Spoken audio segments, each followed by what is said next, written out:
도로 위 살얼음으로 인한 교통사고를 첨단 기술로 예방하는 시스템이 국내에서 처음으로 당진에 구축됐습니다. 운전자들의 서행을 유도하고 지자체의 신속한 대응이 가능할 것으로 보입니다.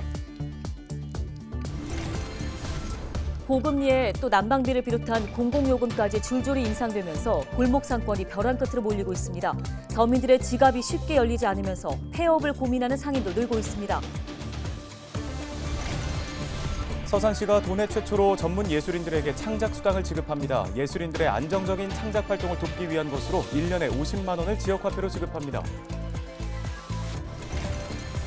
코로나19로 위축됐던 해외여행 수요가 증가하면서 여권 발급에 최대 2주가량 소요되는 것으로 나타났습니다. 홍성군의 경우 월 평균 발급량이 코로나19 이전 대비 90% 가까이 올랐습니다.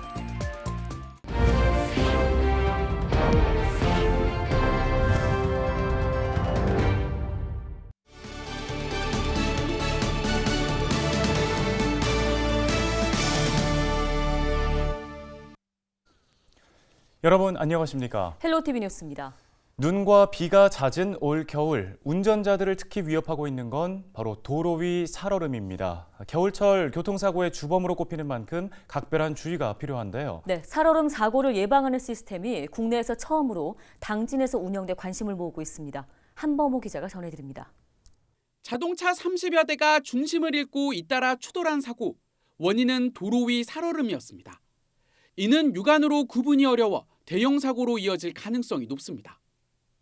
당진의 한 교량, 지난달 흰색 카메라 4대가 이곳에 설치됐습니다. 도로 위 살얼음 사고를 막기 위한 겁니다.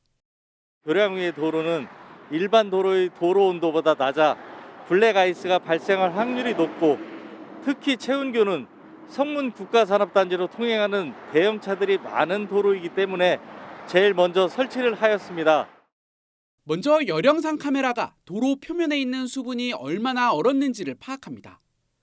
살얼음이 생길 우려가 있거나 발생하면 해당 구간 300m 앞에 설치된 전광판으로 경고 문구를 내보냅니다. 열 영상 카메라로 노면에 발생한 수분의 방사율을 측정하여 블랙아이스 발생 여부를 검지해내는 시스템으로 전방의 전광판 및 상황실에 영상 경고와 문구로 운전자들의 안전을 위한 시스템입니다. 도로 위 살얼음 사고를 예방하는 가장 좋은 방법은 서행. 주민들은 도로 상황을 미리 알 수 있어 불안을 덜었다고 말합니다. 이걸 설치함으로써 마음에 조금 안정이 와 있지 않나 그런 생각을 합니다. 고대와 성문 면민들의 그런 트라우마가 좀 가시는 그런 계기가 되지 않나 생각을 합니다. 자동 경보 장치를 설치하는 것은 운전자한테 사전에 알려줘가지고 속도를 줄이고 거기 대비할 수 있게끔 하니까 그 사고 예방에 크게 도움이 되죠. 지자체의 선제적 대응도 기대됩니다. 도로 상태를 시청에서 실시간으로 모니터링할 수 있는 겁니다. 모니터링 도중 블랙아이스가 확인되면 시에선 바로 제거 작업에 나서게 됩니다. 도로 위 살얼음 예고 시스템이 실제로 운영되는 건 이번이 국내에서 처음. 사고 발생 없이 운전자들의 호응이 따르자 당진시는 고가도로와 터널 등을 중심으로 시스템 확대 구축을 검토하고 있습니다. 헬로티비 뉴스 한보호입니다. 요즘 공공요금이 줄줄이 오르면서 골목 상권이 무너져가고 있습니다. 안 그래도 은행 대출 이자가 올라서 버거운데 전기세와 난방비 폭탄까지 쏟아지니 영세 자영업자들의 고충이 이만저만이 아닙니다. 네, 각종 고정 비용은 치솟는데 서민들은 지갑을 쉽게 열지 않다 보니 폐업을 고민하는 업주도 있습니다. 장보영 기자가 상인들을 직접 만나고 왔습니다. 부산 해운대구에서 목욕탕과 찜질방을 함께 운영하는 곳입니다. 지난 20년 동안 한자리를 지켜왔는데 최근 폐업 위기에 놓였습니다. 난방비와 전기세 등 각종 요금이 감당할 수 없을 만큼 폭등하고 있기 때문입니다. 지난해 6월 362만 원이었던 난방비가 올해 1월 662만 원으로 2배 가까이 올랐습니다. 이렇게 연료금이 많이 나온 거는 처음이라서 저희들도 너무 깜짝 놀랐어요. 이 요금을 내가지고는 사실상 지금 목욕탕 운영 자체가 힘들다고 그렇게 말씀하셔서. 코로나 발생 이후 못 내고 밀렸던 난방요금만 6개월치. 거리두기가 풀리면서 조금씩 갚아나가고 있었는데 갑작스런 난방비 폭탄에 맞자 속수무책입니다. 하루에 10명 이내 그렇게 왔었거든요. 그러니까 운영 자체가 너무 어려워가지고 사실상 직원들 월급 맞추기도 너무 힘들었어요. 2월 달부터 또 다시 가스 요금이 오르고 전기 요금이 오르고 여러 가지 다 요금이 오른다 하니까 그걸 맞추기가 너무 힘들어요. 전통시장도 상황은 다를 바 없습니다.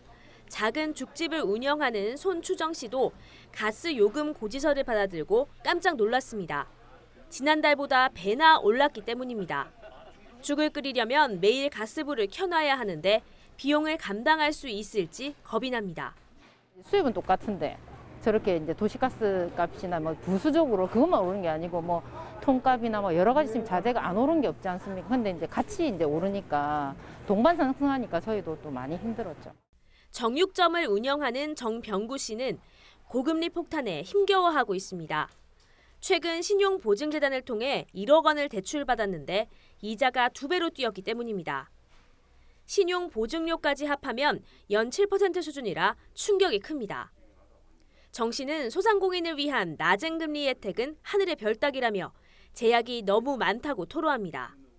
작년 상반기 기준으로 따진다면 한 2배 가까이 올랐다고 봐야죠. 피부로 확 느끼는 부분이죠. 대출을 받을 때 이율이 워낙 인상이 돼가지고. 난방비로 시작해 전기요금 등 줄줄이 인상될 예정인 공공요금. 가파른 물가 고공행진이 계속되면서 골목 상권의 시름이 깊어지고 있습니다. 헬로티비 뉴스 장보영입니다.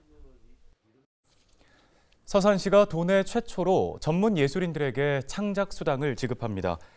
대상은 올해 1월 1일 이전 서산시에 6개월 이상 주민등록 주소를 두고 예술활동 증명 확인서가 있는 전문 예술인인데요. 이들에게는 1년에 한 번 서산사랑 상품권 50만 원이 지급됩니다.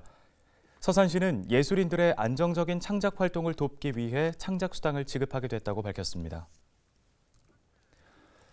코로나19로 위축됐던 해외여행 수요가 증가하면서 여권 발급에 최대 2주가량 소요되는 것으로 나타났습니다.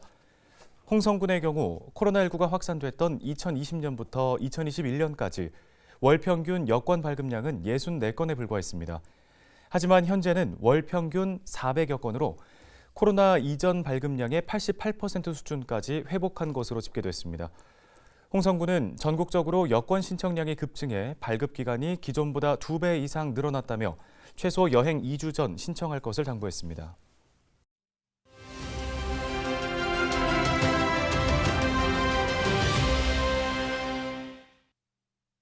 새해 첫 달 물가가 5% 넘게 올랐습니다. 5.2% 상승했는데 우려되는 부분은 물가 상승폭이 다시 확대됐다는 겁니다. 지난해 7월 6.3%까지 치솟았던 물가 상승률, 9월에는 5.6%로 상승폭이 둔화했는데 3개월 만에 상승폭이 커졌습니다. 물가 상승을 주도한 건 예상대로 전기료와 도시가스였습니다. 전기료는 지난해 4월, 7월, 10월에 이어 올해 1월에도 인상됐죠. 이 여파로 1월 전기료 29.5%가 올랐습니다. 도시가스 상승률은 무려 36.2%로 통계청이 별도 통계 작성을 시작한 2010년 이후 최고치를 기록했습니다. 공과금 폭탄에 가게 살림이 휘청하고 소상공인들은 여기에 더해 원재료값과 인건비, 임대료 상승까지 버틸 힘조차 잃었다며 아우성입니다. 하지만 시민들의 깊은 시름을 덜어낼 뾰족한 대책은 없다는 것이 더 큰일입니다. 데일리 브리핑이었습니다.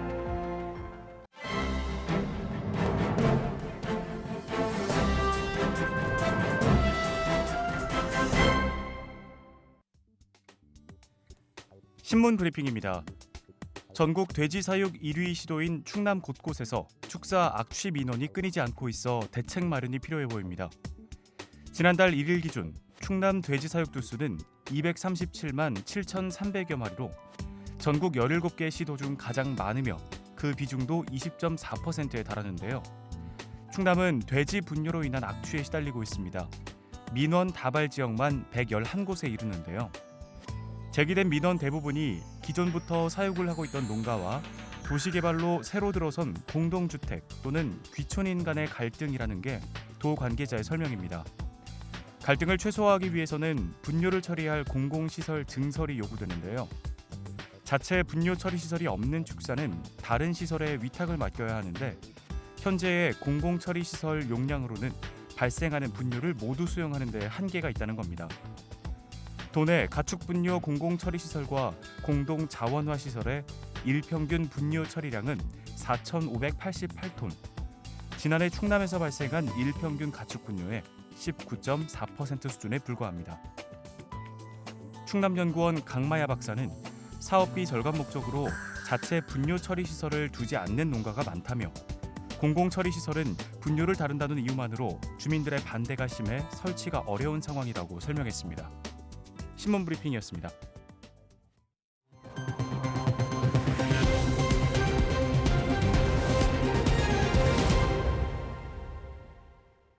충남도 내 공공건설공사와 건설 엔지니어링 사업 발주 금액이 지난해보다 20% 증가한 것으로 나타났습니다. 올해 도와 시군, 공공기관이 발주하는 건설 사업은 모두 5천여 건, 4조 1천억 원으로 집계됐는데요. 충남도는 지방도 정비 등 인프라 구축 예산이 대폭 늘어 발주 규모가 증가했다고 설명했습니다. 도는 사업 발주 금액의 65%를 상반기에 집행해 지역 경제에 활력을 불어넣겠다는 계획입니다. 지난달 31일 태안 가이도의 한 주택에서 난 불을 주민들이 스스로 진압해서 큰 피해를 막았습니다. 가이도는 소방서와 약 8km 떨어져 있어 소방대원이 빠르게 도착하기 어려운 곳인데요. 이런 상황 속에 가이도 주민으로 구성된 10명의 명예소방관들, 이른바 우리 섬 안전지킴이들이 현장에 출동해 약 30분 만에 불을 껐습니다. 이번 화재로 주택 일부가 불에 탔지만 인명피해는 없었습니다. 오늘 준비한 소식은 여기까지입니다. 네, 시청해주신 여러분 고맙습니다.